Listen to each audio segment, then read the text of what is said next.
তো hello everyone, good morning সবাইকে শুভ বুদ্ধ পূর্ণিমা। আমরা তাড়াতাড়ি রেডি হয়ে বেরিয়ে পড়েছিলাম পুজো দিতে। আমাদের পুজো দেওয়া কমপ্লিট। আমি, মাসি, মেসো, দাদা, ভাই আর সোনামা সবাই ফিরছিলাম পুজো দিয়ে। আমরা 4জন এসেছিলাম অটোতে, আর দাদা আর মেসোরা সাইকেল নিয়ে গিয়েছিল, তাই ওরা সাইকেল নিয়ে ফিরছিল। বাড়ি চলে এসছি। আর সাজগোজ বলতে গেলে আমি জাস্ট একটু কাজল পরেছিলাম আর লিপস্টিক পরেছিলাম, তাই সেটা রোদে ঘেমে একাকার অবস্থা। তাও আমার মা বলছে ভালো লাগছে। তা আমি আমার মাথা যে বলতে চাইছে তোকে ভালো লাগছে না, কিন্তু আমি চুল বেঁধে দিয়েছি, সেই চুল বাঁধাটা বেশ ভালো লাগছে।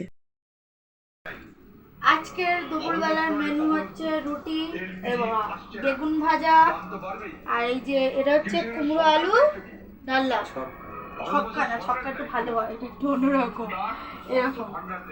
আর আমার মা চুলের ভিডিও নিতে ব্যস্ত, এটা বেঁধে দিয়েছে বলে পাগল হয়ে গেছে তাই। আর সাথে আছে দই আছে, আর স্প্রাইট আছে, আর এই যে অনেক মিষ্টি আছে, এগুলো খাওয়া হবে সব। দইটা আমি পরে খাবো, আগে এগুলো খাই, তারপর ধীরে সুস্থে আমি দইটা খাবো। তো রাতেও সেম মেনু ছিল। আমরা নিরামিষ খেয়েছিলাম, দুপুরবেলা যা খেয়েছিলাম তাই ছিল। দাদাভাই মামা যা একটু ওরা আমিষ খেয়েছিল। তো আমার ব্লগটা সবার কেমন লাগছে অবশ্যই কমেন্টে আমাকে জানিও। আর সবাইকে আবার বলছি শুভ বুদ্ধ পূর্ণিমা, টাটা।